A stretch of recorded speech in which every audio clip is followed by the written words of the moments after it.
আমাদের মধ্যে অনেকেই আছে যারা স্পোকেন ইংলিশ শিখতে চায়, ইংলিশে কথাবার্তা বলা শিখতে চাই, কিন্তু ভালো পদ্ধতির অভাবে বা একদম গোড়ার থেকে আমরা শুরু করব কিভাবে, একদম শুরুর দিন থেকে, প্রথম দিন থেকে আমরা কিভাবে প্র্যাকটিস করব, কিভাবে শুরু করব, সেই পদ্ধতিগুলো আমরা জানি না বলে আমাদের সেরকমভাবে প্র্যাকটিস করে উঠতে পারি না, আমরা ফ্লুয়েন্ট হতে পারি না। আমরা অন্যকে দেখি, আমাদের ইচ্ছা হয় ইংলিশ শিখতে, কিন্তু আমরা করে উঠতে পারি না। এটা কিছু ভালো পদ্ধতি, কিছু ভালো টেকনিকের অভাবে।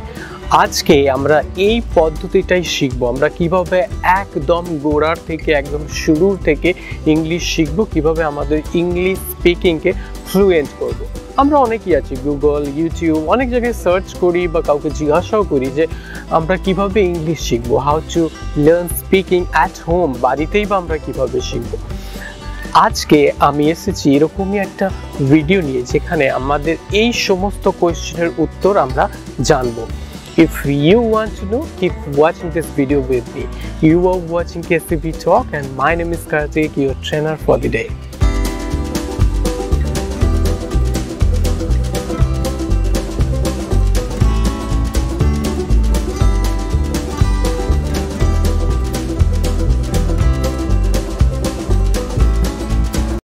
একটা খুশির খবর এই যে আমরা যেটুকু ওয়ার্ড জানি, যেটুকু আমরা শিখেছি এতদিন পর্যন্ত ইংরেজিতে, যেটুকু ভোকাবুলারি জানি, সেটুকু দিয়ে আমাদের কাজ চলে যাবে। আমরা স্পোকেন ইংলিশ সেটুকু দিয়েই বলতে পারবো।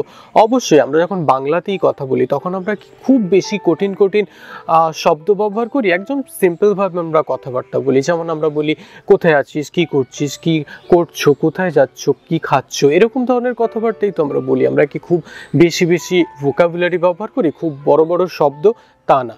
সেক্ষেত্রে ইংলিশের ক্ষেত্রেও তাই, আমরা যেটুকু জানি এটুকু দিয়ে আমাদের স্পোকেন ইংলিশ চলে যাবে। যদি খুব ভালোভাবে আমাদের করতে হয় তখন আমাদের ভোকাবুলারিটার প্রয়োজন হবে।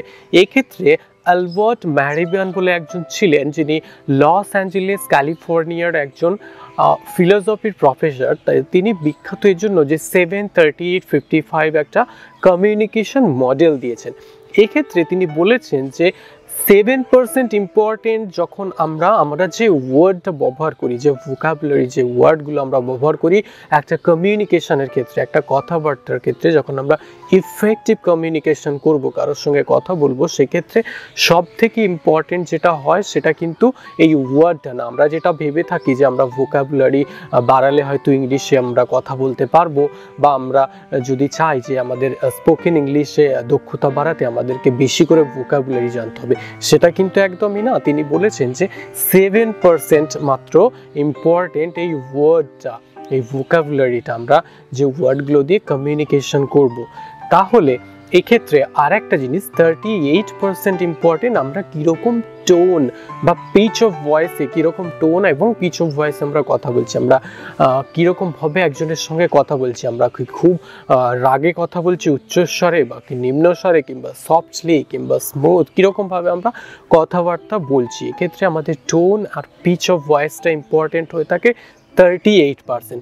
আর বাকি যে 55% একদম হেভি জিনিসটা, সেটা থাকে কীরকম না, আমাদের বডি ল্যাঙ্গুয়েজের ওপর। আমরা যখন একটা ইফেক্টিভ কমিউনিকেশন করব তখন আমাদেরকে আমাদের বডি ল্যাঙ্গুয়েজটার দিকে লক্ষ্য নজর দিতে হবে। আমাদের আই কন্ট্যাক্টটা কীরকম হচ্ছে, আমরা কীরকম আইটাকে কন্ট্যাক্ট করে কথা বলছি অন্য কারোর সঙ্গে, একদম এরকম তাকিয়ে, অন্যদিকে তাকিয়ে, নাকি একদম সরাসরি তার দিকে চেয়ে, বা আমরা আমাদের ফেসিয়াল এক্সপ্রেশনটা কীরকম হচ্ছে, আমাদের মুখের আবভাবটা, আমরা খুব হেসে কথা বলছি না রেগে কথা বলছি, বা কীরকমভাবে আমরা কথা বলছি, বা আমাদের পশ্চার, জেস্চার, আমরা কীরকমভাবে হাত পা নাড়ছি, আমাদের ঘাড় মাথা নাড়ছি, এগুলোর থেকে আমরা যেটা হয় সেটা কি ইফেক্টিভ কমিউনিকেশনের ক্ষেত্রে 55% বডি ল্যাঙ্গুয়েজটা ইম্পর্টেন্ট। অবশ্যই যখন আমরা অনেকেই জানি যারা কথা বলতে পারে না, তারা কিন্তু ইশারার মাধ্যমে কথাবার্তা বোঝায়। অবশ্যই ক্ষেত্রে আমরা অনেক কথা তাদের বুঝতে পারি, তাই তো? তাহলে একটা ইফেক্টিভ কমিউনিকেশনের ক্ষেত্রে আমাদের 55% ইম্পর্টেন্ট কি না, আমাদের বডি ল্যাঙ্গুয়েজটা। তাহলে আমরা এতদিন পর্যন্ত যা জেনেছি যে আমরা হয়তো ভোকাবুলারি শিখলে ভালো করে বলতে পারবো, ওয়ার্ড আমরা বেশি বেশি করে মুখস্থ করছি, কিন্তু তা না। আমাদের জানতে গিয়ে বা আমাদের ইফেক্টিভ কমিউনিকেশনের ক্ষেত্রে সব থেকে ইম্পর্টেন্ট যেটা হয় আমাদের বডি ল্যাঙ্গুয়েজ, তার তারপরে ইম্পর্টেন্ট হয় আমরা কীরকম টোন বা ভয়েসে কথা বলছি, আর তারপরে ইম্পর্টেন্ট হয় ওয়ার্ডটা, ভোকাবুলারিটা। এটা একদম লাস্ট দিক থেকে, শেষের দিকে হয়ে থাকে। একটা কথা ভেবে দেখো, যখন আমরা ছোট্ট ছিলাম, আমরা যখন একদম চাইল্ড ছিলাম, আমরা যখন কথা বলতে শিখিনি, তখন আমরা সমস্ত কথাবার্তা শুনেছি, শুনতে শুনতে একসময় আমরা অল্প অল্প করে বলতে শিখেছি। এই ক্ষেত্রেও আমরা সেরকমই প্রসেসটা ফলো করব। আমরা প্রথমে শুনবো, লিসেনিং ইজ ভেরি ইম্পর্টেন্ট যখন আমরা স্পোকেন ইংলিশ শিখব। তাহলে এক্ষেত্রে আমি কয়েকটা টিপস বলি যেগুলো আমরা ব্যবহার করতে পারবো আমাদের লিসেনিং, আমাদের এই যে শোনার দক্ষতাটা বাড়াতে। সেক্ষেত্রে আমরা কি করতে পারি, আমরা এই জিনিসগুলো করতে পারি। দেখো আমি এক একটা করে বলছি, আমাদের যেটা ভালো লাগে আমরা সেটাকে বেশি করে ফলো করব। নাম্বার 1, আমরা ইংলিশ কার্টুন দেখতে পারি। অনেক কার্টুন হয় যেগুলো আমরা ইংলিশে হয়, সেগুলো আমরা দেখতে পারি। সেক্ষেত্রে আমি বলবো যে আমাদের ফেভারিট যে কার্টুন ক্যারেক্টারগুলো আছে সেগুলো আমরা যদি চাই ইংলিশে দেখতে পারি। আমরা ইউটিউব বলো বা আমাদের টেলিভিশনে বলো, আমরা এগুলো দেখতে পারি। এগুলো দেখলে কি হয়, এগুলো যখন আমরা শুনবো সেক্ষেত্রে আমরা কি না, এগুলো খুব বাচ্চাদের জন্য বানানো হয়, যেহেতু খুব ছোট ছোট বা খুব সহজভাবে বোঝানো হয়, খুব সহজভাবে কমিউনিকেশনটা করা হয়। সেক্ষেত্রে আমরা আমাদের শোনার দক্ষতাটা বাড়বে, আমরা ভালো করে শুনতে পারবো। আবার আমরা নিউজ চ্যানেলও দেখতে পারি।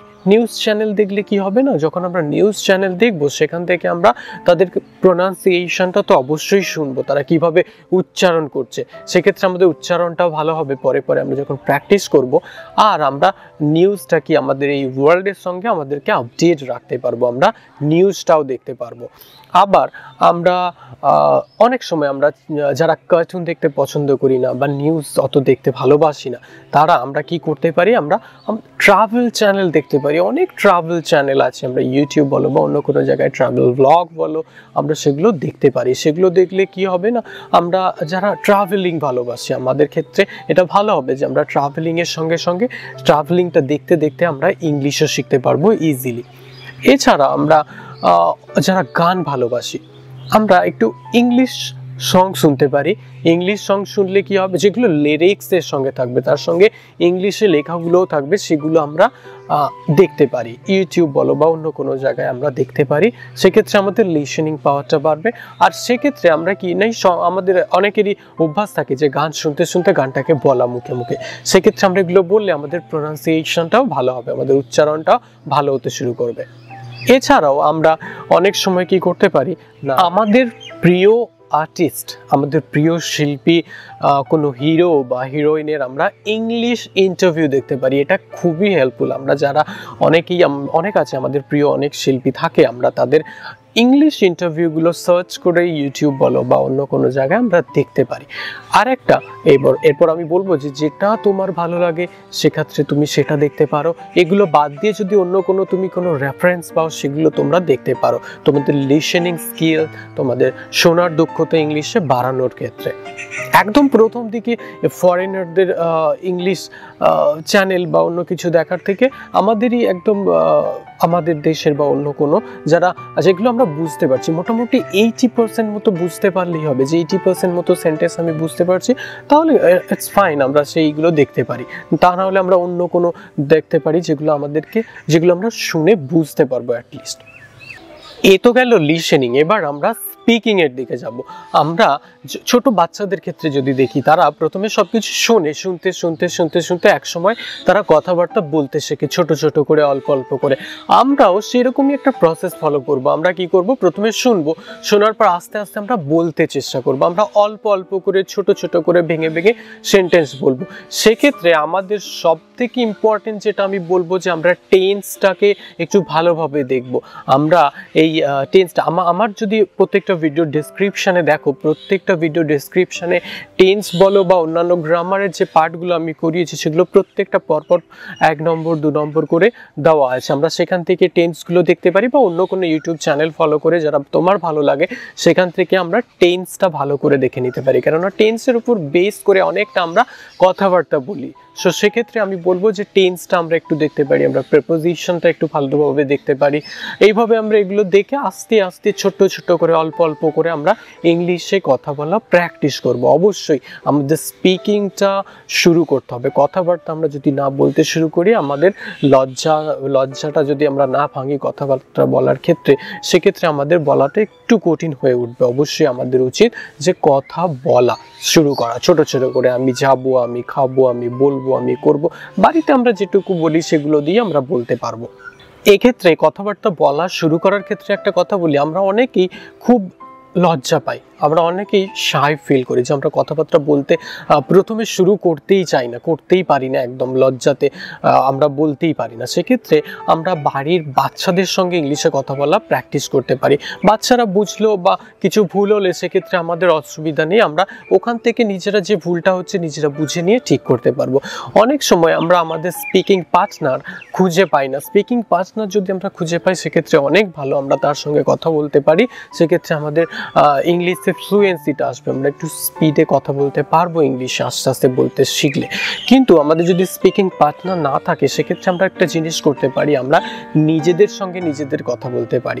আমরা যখন অনেক সময় ফাঁকা সময় থাকে, আমরা কোথাও রাস্তা দিয়ে যাচ্ছি বা কোনো একটা জায়গায় আমরা একা বসে আছি বা ঘুরছি, তখন আমরা চাইলে আমাদের নিজেদের সঙ্গে ইংলিশে কথা বলতে পারবো। যেমন আজকে আমি কি কি করছি বা কি কি করব, এরপর কি কি করব বা কোথায় আমরা যাচ্ছি, সেগুলো আমরা নিজের মনে মনে ইংলিশে বলতে পারি। আমরা সেক্ষেত্রে একটু জোরে জোরে বললে কি আমরা ফ্লুয়েন্টে কথা বলতে পারবো আস্তে আস্তে। এক্ষেত্রে আমরা অনেক সময় আমাদের কথাকে রেকর্ড করতে পারি, রেকর্ড করে শুনতে পারি যে আমরা ঠিকঠাক উচ্চারণটা করছি কিনা, ঠিকঠাক উচ্চারণ করতে পারছি কিনা। এক্ষেত্রে আমি উচ্চারণের ক্ষেত্রে একটা কথা বলবো, আমরা অনেক সময় ইংলিশ ডিকশনারি ব্যবহার করতে পারি। আমাদের ফোনে সবাই একটা অ্যাপ রেখে দিতে পারি, সেই ডিকশনারিটা থেকে আমরা যে ওয়ার্ডটা লিখছি সেটার মানেটা তো জানলাম, তার সঙ্গে আমরা প্রোনাউন্সটাকে প্রেস করে সেখানে আমরা তার উচ্চারণটা জেনে নিতে পারি। সেক্ষেত্রে আমরা উচ্চারণটা প্র্যাকটিস করতে পারি সেখান থেকে। সো এটাও একটা ইম্পর্টেন্ট জিনিস। আমরা আরেকটা জিনিস করতে পারি, আমরা কাস্টমার সাপোর্ট সেন্টারে কল করে ইংলিশে কথা বলতে পারি। এক্ষেত্রেও আমাদের হেল্পফুল হবে। আমাকে অনেকেই বলে যে ইংলিশে কথা বলতে পারি, কিন্তু অনেক সময় আমাদের কথাগুলো আটকে যায়, ভিতরে রয়ে যায়, আমরা মুখ থেকে আমাদের জিভের কাছে আসছে কিন্তু বলতে পারি না, কোথাও যেন আটকে যায়। সেই ক্ষেত্রে আমি বলবো অনেক সময় আমাদের এটা হয়ে থাকে, আমাদের যেহেতু এটা মাতৃভাষা না, অনেক সময় হয় কি আমরা সেরকমভাবে বলে উঠতে পারি না।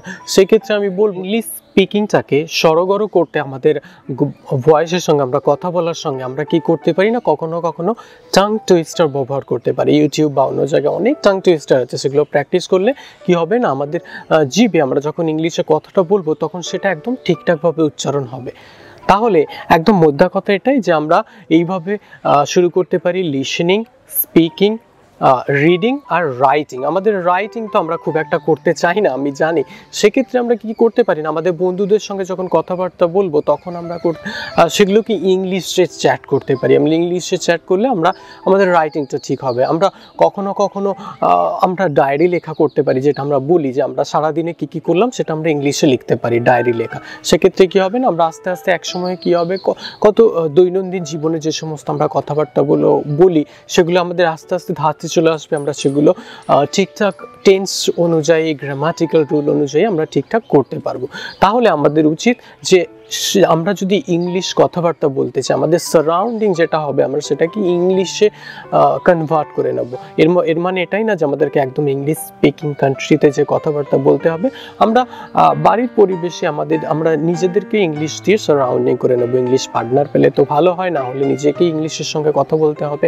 তাছাড়া আমরা যে জিনিসটা দেখবো সেটাকে ইংলিশে করার চেষ্টা করব, ইংলিশে বাক্য রচনা করার চেষ্টা করব। Have fun with English. আমরা গান গাইতে পারি, অনেক লিরিক্স দেখে দেখে গানগুলো আমরা মুখে মুখে বলতে পারি সেই গানের গায়কের সঙ্গে সঙ্গে, তাহলে আমাদের প্রোনাউন্সিয়েশনটা ভালো হবে। অবশ্যই প্রোনাউন্সিয়েশন একটা ভেরি ইম্পর্টেন্ট জিনিস, যেটা আমরা ইংলিশে কথা বললেই হয় না, আমাদের প্রোনাউন্সিয়েশনটাও ইম্পর্টেন্ট, যেটা আমাদের জানা উচিত, বলা উচিত ঠিকঠাকভাবে, তবে একটা এফেক্টিভ কমিউনিকেশন হয়। So let's enjoy and have fun with it. And nervous হওয়ার কোনো প্রয়োজন নেই, লজ্জা পাওয়ার সেরকম কোনো দরকার নেই। আমরা নিজে নিজে প্র্যাকটিস করতে পারি, আস্তে আস্তে আস্তে আস্তে আমরা ঠিক শিখে যাব। খুব বেশি দিন লাগবে না, অল্প দিনের মধ্যে আমরা যদি এফর্টটা দিই আমরা শিখে যাব। সো জানিও কীরকম লাগলো এই ভিডিওটা, আর আমি চাইবো যে তোমরা অবশ্যই প্র্যাকটিস করো, তোমরা তোমাদের মনের ইচ্ছা পূরণ করো আর তোমাদের ড্রিম সাকসেসফুল করে তোলো। And do not forget to subscribe my channel, press the bell icon for all the updates, and stay connected with KCB Talk, learn English with KCB Talk, and of course, stay blessed. Thank you.